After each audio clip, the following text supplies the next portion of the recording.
करवा चौथ व्रत कथा। कार्तिक कृष्ण पक्ष की चतुर्थी को करवा चौथ कहते हैं। इसमें गणेश जी का पूजन करके उन्हें पूजन दान से प्रसन्न किया जाता है। इसका विधान चैत्र की चतुर्थी में लिख दिया है, परंतु विशेषता यह है कि इसमें गेहूं का करवा भर के पूजन किया जाता है और विवाहित लड़कियों के यहाँ चीनी के करवे पीहर से भेजे जाते हैं। इस व्रत की कहानी इस प्रकार है, जिसमें चंद्रमा को अर्घ्य देकर व्रत को खोला जाता है।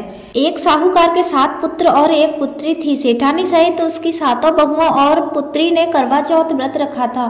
रात्रि को साहूकार के पुत्र भोजन करने लगे तो उन्होंने अपनी बहन से भोजन के लिए कहा। इस पर बहन ने उत्तर दिया, भाई चांद नहीं निकला है, उसके निकलने पर अर्घ्य देकर भोजन करूंगी। बहन की बात सुनकर भाइयों ने क्या काम किया कि नगर के बाहर जाकर अग्नि जला दी और छलनी ले जाकर उसमें से प्रकाश दिखाते हुए उन्होंने बहन से कहा, बहन चांद निकल आया है, अर्घ देकर भोजन जीम लो। यह सुन उसने अपनी भाभियों से कहा कि आओ तुम भी चंद्रमा को अर्घ दे लो, परंतु वह इस कांड को जानती थी। उन्होंने कहा, बहन अभी चांद नहीं निकला, तेरे भाई तेरे से धोखा करते हुए अग्नि का प्रकाश छलनी से दिखा रहे हैं। भाभियों की बात सुनकर भी उसने ध्यान न दिया और भाइयों द्वारा दिखाए प्रकाश को ही अर्घ देकर भोजन कर लिया।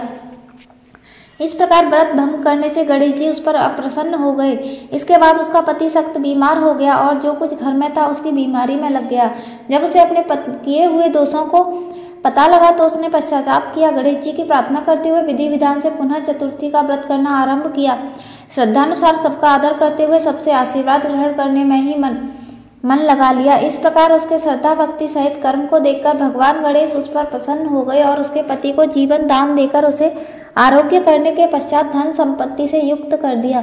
इस प्रकार जो कोई छल कपट को त्याग कर श्रद्धा भक्ति से चतुर्थी का व्रत करेंगे वे सब प्रकार से सुखी होते हुए क्लेशों से मुक्त हो जाएंगे।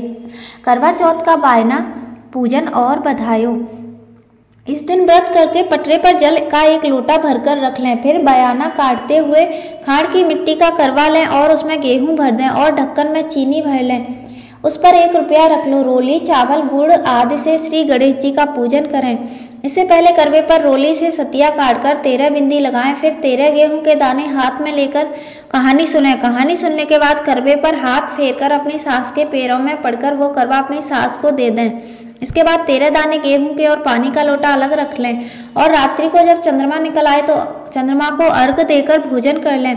यदि बहन या पुत्री दूर बाहर रहती हो तो करवा, गेहूं, चीनी सहित 1 रुपया नकद रखकर उसके पास पहुंचा दें।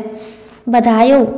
आज दिन सोने को आयो महाराज, सोने के सर्व दिन रूपे की रात, सोने को पलंग पर गो महाराज, आज दिन सोने को आयो महाराज।